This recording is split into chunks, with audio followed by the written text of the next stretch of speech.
Thom Tillis and Don Bacon are not political rock stars. They don't burn up social media or appear day and night on cable TV.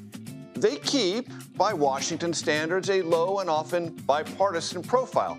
As Republicans, this makes them rare, and as it turns out, burned out. Tillis, a two-term senator from North Carolina, announced this weekend he will not seek re-election. Bacon, a five-term congressman from Nebraska, announced the same today. Tillis opposes President Trump's economic bill, arguing it cuts Medicaid too deeply and will harm hundreds of thousands in North Carolina. Bacon told the Wall Street Journal today he's not sure if he will support the president's cherished bill. His retirement, however, gives him flexibility to incur Trump's wrath, something that Bacon, like Tillis, has done before, despite siding with Trump's agenda nearly all of the time. But nearly all is not all. And that gap, however small, irritates the president, provokes threats of a primary and ensuing political strife that for Tillis and Bacon just isn't worth it. Not anymore. All of this, in due course, will be overtaken by the fate of the economic bill itself, which is going through a lengthy series of votes on the Senate floor as we speak. And for the latest on that, we turn, quite literally, to Kate and Huey-Burns on Capitol Hill. Caitlin, first of all, thanks for anchoring in my absence. You did a splendid job. Catch us up on what's going on the Capitol. Well, Major, I can personally attest that you have very, very large shoes. I don't know if our audience can see them, but your shoes are very large. I know in my experience trying to fill them. But congratulations to you and your family on a wonderful wedding that I know was wonderful. Here in the Capitol, it has been a day of everybody hanging out on the Senate floor. And what I mean by that is, over the weekend, they voted to proceed with this bill, and now it's amendment time. Here in the Senate, it's called Vote-a-rama. I personally don't like that word, but that's what it's called. And that's basically where lawmakers have the chance to propose any sort of amendment that they want and see if it gets through. Now, for Democrats, that means putting messaging bills on the floor and trying to get their Republican colleagues on the other side to be on record on certain issues. For Republicans, for some Republicans at least, it includes making fixes to the bill. Some amendments are going to be targeted at Medicaid, some at the tax components, some at clean energy credits. And then others are adding some of their kind of wish list items that they know will not likely make it through, but also ways to put Democrats on record. So that is all happening now. It's been going on all day. It's going to go on through the wee hours of tomorrow morning. And Senate aides tell us that they're expecting a vote, final passage on this tomorrow. But the big question, as you well know, is what happens next when it has to go back to the House. So, Caitlin, I want to refer to a graphic we have made about the newest Congressional Budget Office estimates of what this bill in the Senate, if it became law, would do to the deficit over the next 10 years. $3.3 trillion added. And in that context, I want to read to you something that Elon Musk, someone we continuously talk about on this program, just posted. Every member of Congress who campaigned on reducing government spending and then immediately voted for the biggest debt increase, that's also in this legislation, should hang their head in shame, and they will lose their primary next year if it is the last thing I do on this earth.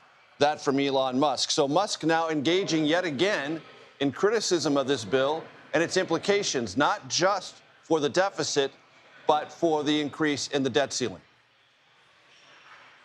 That's right, Major. And, you know, we have seen Musk weigh in on these sorts of measures before, try to blow it up at the last minute, put some Republicans on edge, twist their arms a little bit. But this is the first time that we are seeing this come from him as he is kind of outside the president's inner circle at this point, meaning he no longer is working at the White House. And I can tell you, just talking to Republicans up here and Republican operatives as well, it's more Donald Trump that has the power over these lawmakers. But Musk has the money.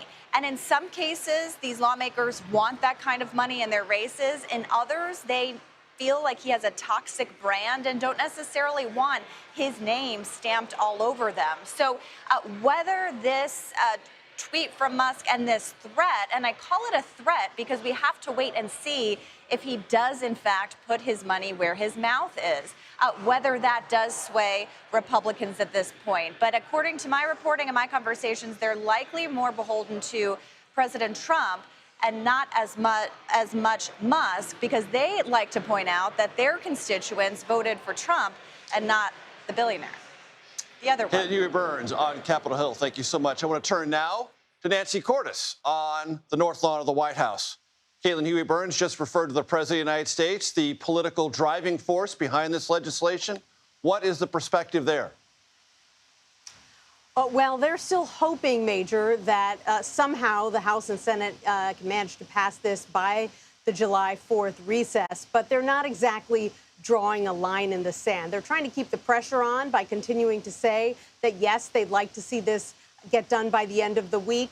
But the president has already implied, look, if they need more time to figure this out, obviously they're going to need to take it. What they are encouraging Republicans to do, however, is to stand strong. In fact, Caroline Leavitt, the White House press secretary, a couple hours ago put it this way. She said the president wants Republicans to stay tough and unified. And as much as Elon Musk is warning them that he might find a primary opponent and finance that primary opponent for Republicans who vote yes, you've also got the president making his own threats this weekend, saying that that he will support primary opponents for Republicans who vote no, like Thom Tillis of North Carolina, who then was prompted to come out and say, as you pointed out at the beginning of your broadcast, that actually he's not going to run again and therefore is impervious to those kinds of threats from the President of the United States. Picking up on that, Nancy, I want to play for our audience sound from Thom Tillis about Medicaid cuts and a response from Caroline Leavitt at today's briefing at the White House. Republicans are about to make a mistake on health care and betraying a promise. It is inescapable that this bill in its current form will betray the very promise that Donald J. Trump made. He is just wrong, and the president and the vast majority of Republicans who are supportive of this legislation are right. This bill protects Medicaid. So, Nancy, that is the White House perspective. It protects Medicaid, but Tillis said he's run the numbers, he's looked at the implications for North Carolina specifically, and believes tens of thousands, if not hundreds of thousands, in that state will lose care that they are currently receiving. And according to the Congressional Budget Office, he's right, Major. The CBO is predicting that 7 million Americans will lose Medicaid coverage over the next 10 years under this plan. Another 4 million could lose their Obamacare coverage because of a couple major provisions in this bill. One that lowers the amount of taxes that states can levy on healthcare providers to help them pay for Medicaid coverage in their states. That's one of the things that Tillis is very concerned about. And then there is another major provision that says that people on Medicaid who are otherwise healthy or who have older children have to meet certain work requirements. Now, the White House press secretary and many Republicans say that's just good governance, and this means that people can't get a free ride. But Tillis and certainly all of his Democratic colleagues are arguing that this is going to put people who have no other access to affordable health coverage out in the cold without any coverage at all. And they argue that in the long run, that is going to be costly for taxpayers because it means those people are going to be seeking coverage at emergency rooms. And at the end of the day, that the American people will end up footing the bill. Nancy, very quickly, you have some new reporting on developments regarding the Middle East.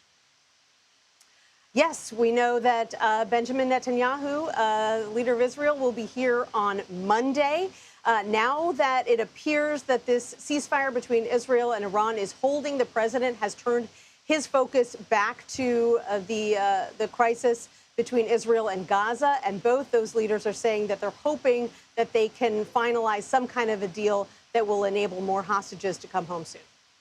Nancy Cordes, North Lawn of the White House, thank you very much.